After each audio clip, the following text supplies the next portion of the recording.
Estamos de volta com o Nosso Opinion, esse programa semanal, gravado aqui nos Estados Unidos, na cidade de Miami, sempre abordando os assuntos econômicos e os fatos interessantes, tanto do Brasil quanto nos Estados Unidos, e sempre contando aqui com a presença do jornalista e escritor aqui nos Estados Unidos, Marcos Almaty, e no Brasil, com a participação e os comentários desse economista e empreendedor Cornélio Diniz. Bom dia, hoje é 8 de agosto de 2020, e estamos com um programa recheado de novidades, de boas notícias, de fatos interessantes. Temos a abertura dos parques de Iguaçu, temos o comentário do lançamento do novo avião supersônico, que está sendo lançado pelo aquele bilionário inglês chamado Richard Branson. Temos a redução dos juros do Banco Central da Selic para 2%. Tem um comentário sobre o lançamento da Biblioteca Digital Mundial. E temos também, claro, o highlight do Almaty e o bate e volta entre os participantes do programa. Então, bom dia para você, bom dia Marcos Almaty, bom dia Cornélio. Sempre começamos com boa notícia. Eu gostaria de pedir agora ao Cornélio para dar a sua boa notícia de hoje. Bom dia, telespectadores do Brasil e dos Estados Unidos. A boa notícia é Dia dos Pais marcará a retomada do varejo pré-pandemia.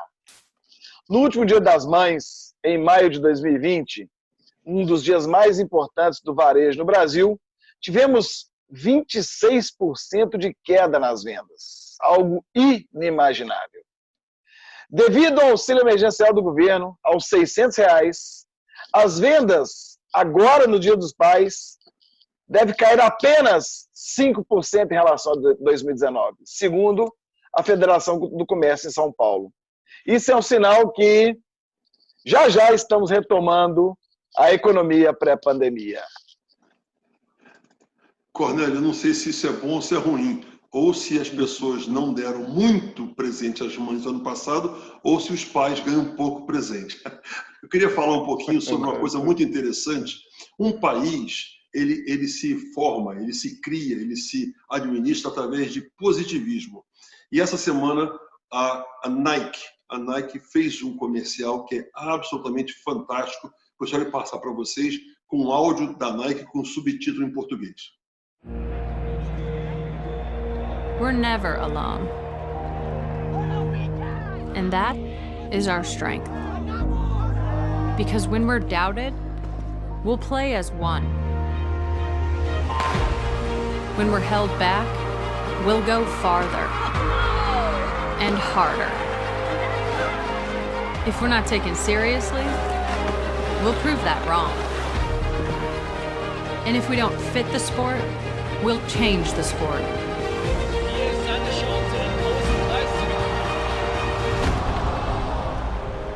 We know things won't always go our way. And the world's sporting events are postponed or cancelled. But whatever it is, we'll find a way. And when things aren't fair, we'll come together for change. We have a responsibility to make this world a better place. And no matter how bad it gets, we will always come back stronger. Because nothing can stop what we can do together.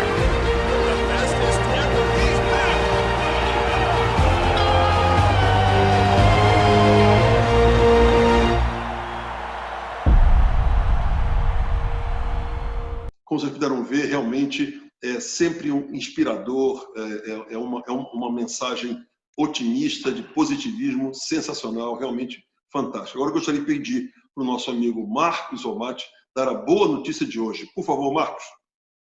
Muito bom dia a todos. A boa notícia é que o presidente Donald Trump aprovou na terça-feira passada uma lei que dá um tremendo alívio para os parques públicos aqui dos Estados Unidos. Serão 9 bilhões, com B, e 500 milhões de dólares nos próximos 5 anos para os parques, em especial os do Rocky Mountain National Park, no estado do Colorado.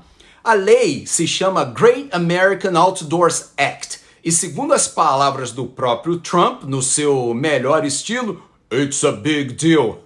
Mas dessa vez é um big deal mesmo. serão 900 milhões de dólares por ano para parques e outros locais públicos que há muito tempo vêm sendo negligenciados, inclusive por governos ditos progressistas e a favor do meio ambiente, como os do presidente Barack Obama. O dinheiro será usado principalmente no reparo de rodovias, nas áreas de camping e nos centros que atendem os visitantes. E se você já visitou um desses parques e foi a um dos banheiros, sabe que esse dinheiro é mais do que bem-vindo, não é mesmo? E as comunidades locais, inclusive as indígenas, também serão bastante beneficiadas. Só no Parque Nacional do Grand Canyon são empregados 12 mil moradores do condado de Coconino, que é de maioria indígena. E falando em parques, o Parque Nacional do Iguaçu, que abriga as famosas cataratas e que fica no estado do Paraná, reabriu na terça-feira passada. O local estava fechado devido à pandemia do coronavírus. Há uma restrição de 350 pessoas por hora e estão sendo seguidos os protocolos estabelecidos pela Organização Mundial da Saúde. Como há várias restrições a viagens ao exterior no Brasil, tá aí uma boa hora para os brasileiros visitarem esse belíssimo e inigualável parque. Se o Brasil fosse um país sério, aquela região seria uma das mais desenvolvidas e mais visitadas do mundo inteiro. Não há lugar comparável no planeta. Se os americanos e canadenses conseguiram transformar Niagara Falls, que não chega nem aos pés das cataratas do Iguaçu, num dos maiores destinos turísticos do mundo, imaginem o que não fariam com Foz do Iguaçu. Pois é, enfim, coisas do Brasil. Obrigado, Marcos Almaty. Realmente é um valor substancial, aliás inédito nos Estados Unidos, 9,5 bilhões para a recuperação dos parques, realmente naquela área, muito interessante. Uma novidade essa semana foi o lançamento do novo avião supersônico do bilionário inglês Richard Branson, que é o dono da Virgin. Esse senhor, ele gosta de ser uma pessoa na ponta, de inovação e tudo mais. Ele está lançando um avião supersônico que cabe de 9 a 19 pessoas só, poltronas evidentemente de primeira classe, onde vai de Londres até Sydney, na Austrália, em 2 horas. É uma viagem de 11 horas em 2 horas, passagens que giram em torno de $20 mil por pessoa, só que a velocidade desse avião é Mach 3, que é 3.700 e poucos quilômetros por hora.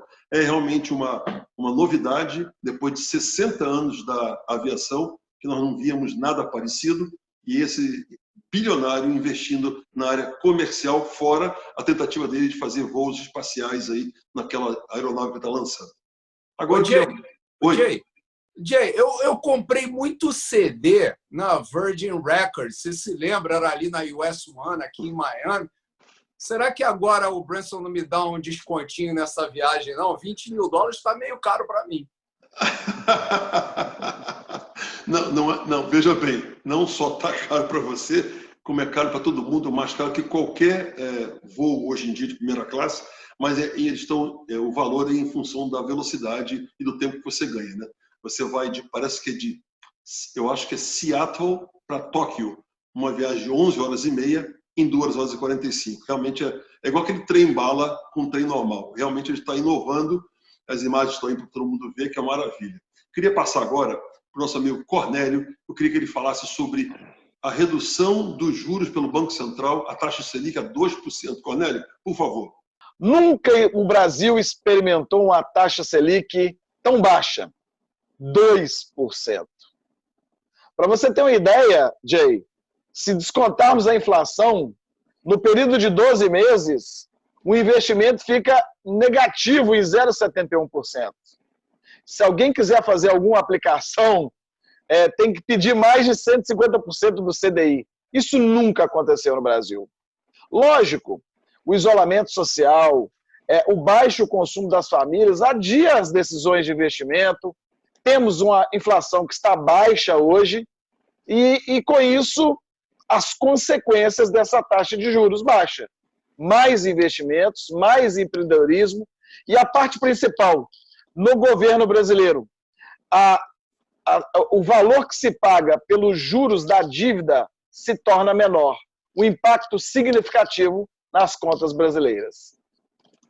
Cornélio, eu vi uma pesquisa essa semana em que o presidente Bolsonaro está bem à frente dos outros candidatos, do Haddad, do Sérgio Moro, enfim, dos possíveis candidatos a presidente do Brasil, mas nas próximas eleições. Só que no setor dos ricos, né, da classe A, dos ricos e milionários, ele perde. Será por isso? Porque os ricos se acostumaram no Brasil a viver dos juros e agora, com essa taxa tão baixa, eles vão ter que correr atrás e investir em outras coisas? Sem dúvida, Marcos. Essa pode ser um dos motivos dessa classe diferenciada. Porém, existe também uma preocupação onde estão pensando também em taxar as fortunas do Brasil. E isso incomoda os milionários, sem dúvida. Entendi. Obrigado. Eu acho que a economia que o governo brasileiro faz com a redução de 0,25 ou 0,5 do Selic, nesse caso agora foi 0,25, são bilhões e bilhões de reais que não se gasta no pagamento dos juros da dívida pública. Realmente é fundamental. Tomara que o BC ainda reduza um pouquinho mais. Eu queria falar com vocês agora, mostrar um vídeo que é uma coisa que é muito interessante, muito sensível. Uma orquestra sinfônica completa entrou numa balsa e os músicos fizeram sons através de um maestro semelhantes ou similares aos sons que as baleias emitem. E eles foram para o meio do oceano, tocaram e colocaram uns microfones e uns alto-falantes dentro d'água. O resultado é isso que vocês vão ver aí agora.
Como vocês puderam ver, as baleias deram uma dançadinha, uns pulos e realmente reagiram a esses sons emitidos pela sua orquestra sinfônica, uma coisa muito inédita, que foi realmente bem gravada, foi uma maravilha.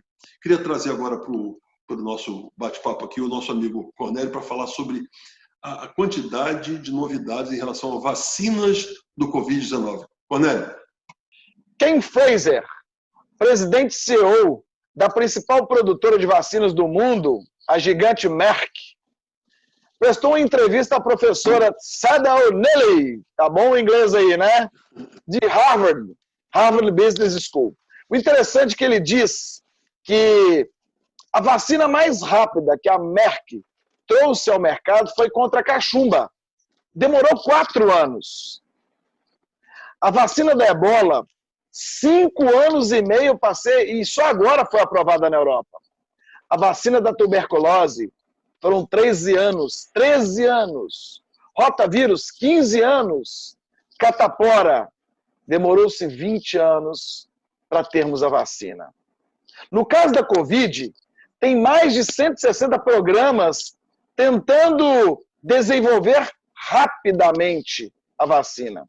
E a preocupação dele é o público, a ansiedade em querer logo que se volte à normalidade e que as empresas se virem e consigam uma vacina o mais rápido possível. Segundo Fraser, temos que tomar cuidado, porque essas vacinas rápidas, provavelmente elas podem ter contratempos, problemas, efeitos colaterais. Existe uma competição entre os países do ultranacionalismo. Eu consegui a vacina. Ou a produção em escala, vamos ter problema com os insumos, o desafio da distribuição, contratempos com os insumos. Então a questão é, as empresas estão acelerando pela tentativa do povo em querer voltar à normalidade. Mas temos que tomar cuidado para os efeitos colaterais da vacina.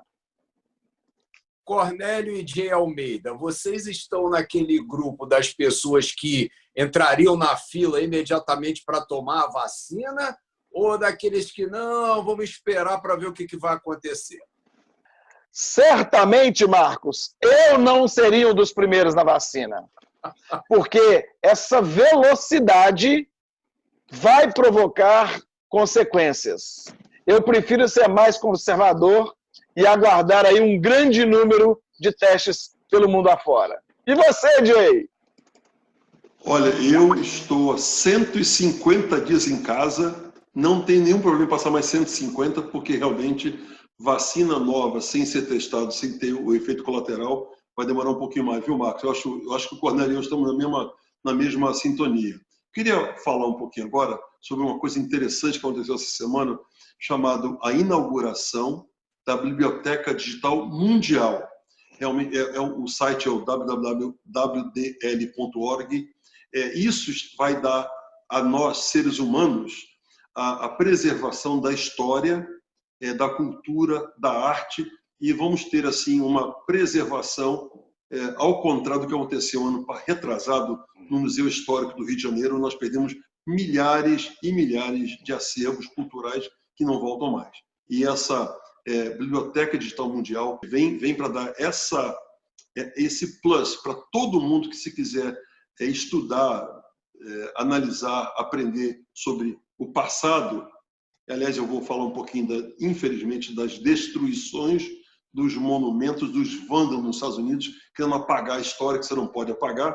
Essa biblioteca vem para realmente mostrar que a história realmente existe. E gostaria muito de agradecer a informação dessa Biblioteca Digital Mundial ao querido amigo Paulo Sarmento, que mandou essa dica impressionante. Queria passar agora para o momento mais importante aqui no nosso programa, chamado Highlights do OMAT. Pela primeira vez na história, a receita do The New York Times Online superou a receita da edição impressa do jornal. Foram 189 milhões de dólares online contra 175 milhões do produto em papel nesse trimestre que acabou. Com esses números, será que ainda dá para chamar o jornal The New York Times de The Paper? A Lord & Taylor, uma das lojas mais tradicionais aqui dos Estados Unidos, estabelecida em 1826, entrou com um pedido de falência.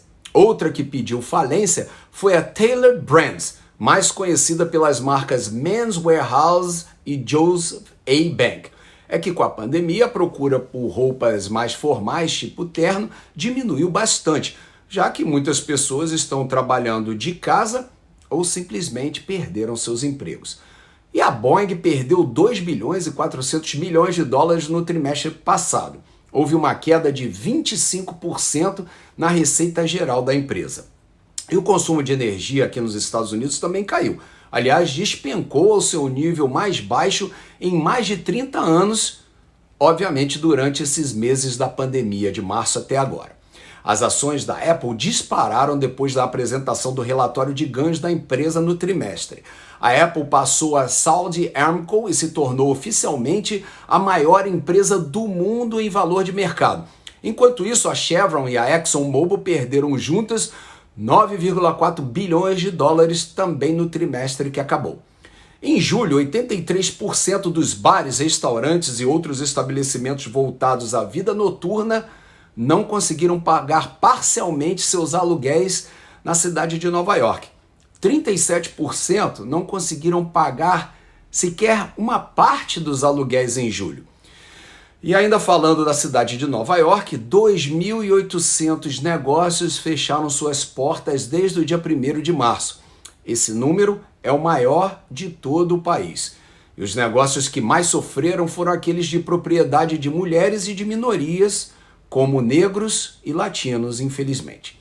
Agora, uma notícia interessante sobre trabalho em tempos de pandemia. Pesquisadores das universidades de Harvard e da New York University coletaram dados em 3 continentes e os números apresentados foram os seguintes. O trabalho diário aumentou em média 48 minutos e meio. Os e-mails enviados entre colegas de trabalho aumentaram 1,4% e o número de reuniões também cresceu 13%. Só que o tempo gasto nessas reuniões, na verdade, diminuiu. Ou seja, as pessoas agora passam menos tempo nessas chatíssimas reuniões do que antes da Covid. E esses foram os highlights do Omate dessa semana. Agora eu queria perguntar ao Cornélio. Cornélio, o que houve aí com essa empresa de beleza essa semana que deu um bafafá danado?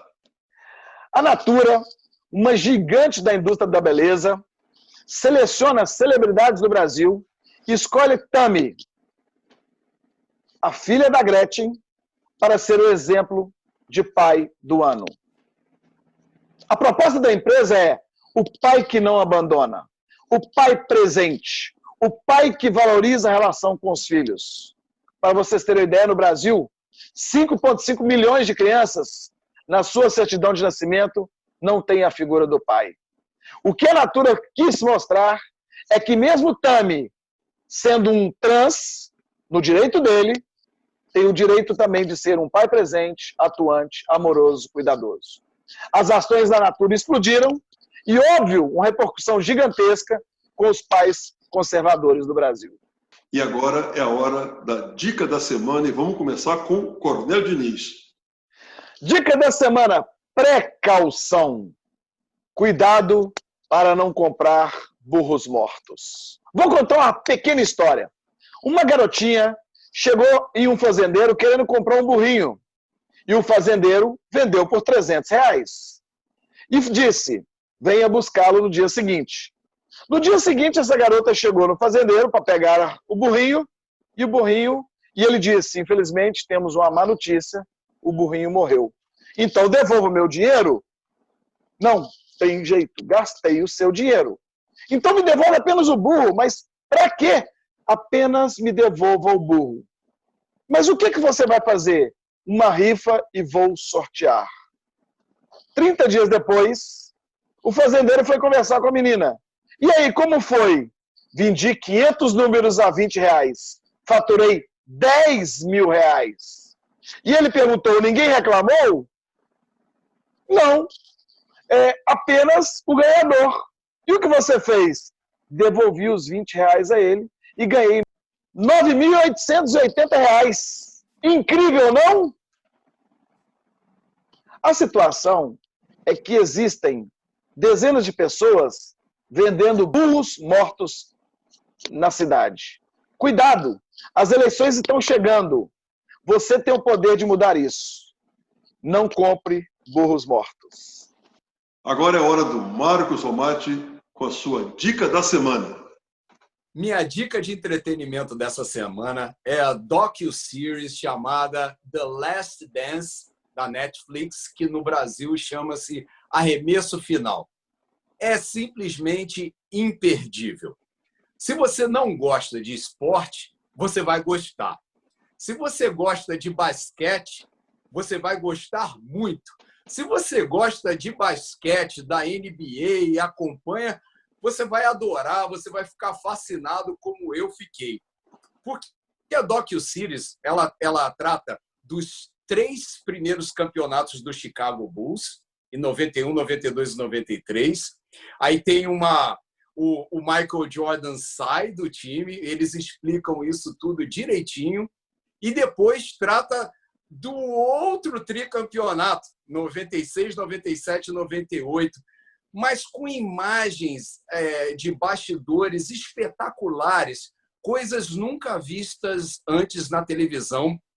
Foi um acordo entre a ESPN e a Netflix. Inclusive, muita gente pensou que esse seriado fosse passar na Disney Plus, né? O novo canal da Disney, que faz parte do conglomerado da ABC, da ESPN, etc. Mas eu acho que esse acordo foi fechado antes entre a ESPN e a Netflix, então o seriado está na Netflix. Se você não gosta de esporte, como eu falei antes, veja para ver o que uma pessoa com resiliência, com determinação, que quer chegar a algum lugar, ela consegue. Realmente, o Michael Jordan, e agora, Jay, voltando lá ao anúncio da Nike, que você falou no início aqui do nosso Opinion, a Nike foi a primeira empresa a apostar no Michael Jordan e daí abriu a porteira para depois vários atletas de vários esportes conseguirem esse tipo de patrocínio, de endorsement, como eles chamam aqui nos Estados Unidos. Olha, é uma série imperdível, são 10 episódios, The Last Dance no Brasil, arremesso final na Netflix. Marcos, realmente, quem viu e quem adora esporte viu o Michael Jordan jogar, que espetáculo, né? Você falou em relação à Nike, a Nike também patrocinou Michael Phelps e também o Tiger Woods, grandes fenômenos de cada um no seu esporte no mundo inteiro. A minha dica da semana é uma coisa muito interessante. Eu sei que o Marcos, que o Cornélio, eu, todos nós, todos os nossos telespectadores adoram o verão. Só que nós estamos passando, neste momento aqui agora nos Estados Unidos, um verão de pandemia, um verão complicado. Você não quer ir à praia, você não quer se misturar com as pessoas. Muita gente pegou o Covid-19 na praia.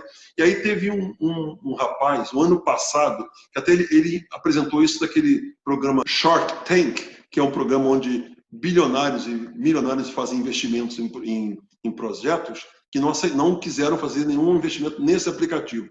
Eles desenvolveram um aplicativo que é bem simples. Se você tem uma boa casa com uma boa piscina, você não usa todo dia, sabe o que você faz? Você aluga a sua piscina por hora. Então as pessoas ligam no aplicativo, escolhem a sua casa, clica lá e marca uma reserva de 8 às 10 da manhã, ou 10 a meio-dia, ou o dia inteiro.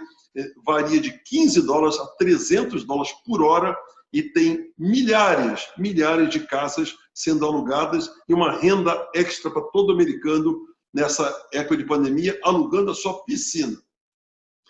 E assim termina o nosso programa de hoje, agradecendo sempre a participação do nosso jornalista e escritor Marcos Almaty aqui nos Estados Unidos e nosso economista e empreendedor e empresário no Brasil, o Cornélio Diniz, agradecendo sempre a você, nosso telespectador amigo, que realmente nos prestigia e que nos honra com a sua audiência, principalmente aqueles que estão compartilhando os nossos vídeos toda semana. Muito obrigado. Estamos realmente migrando para outros lugares, para outros países, para outros lares.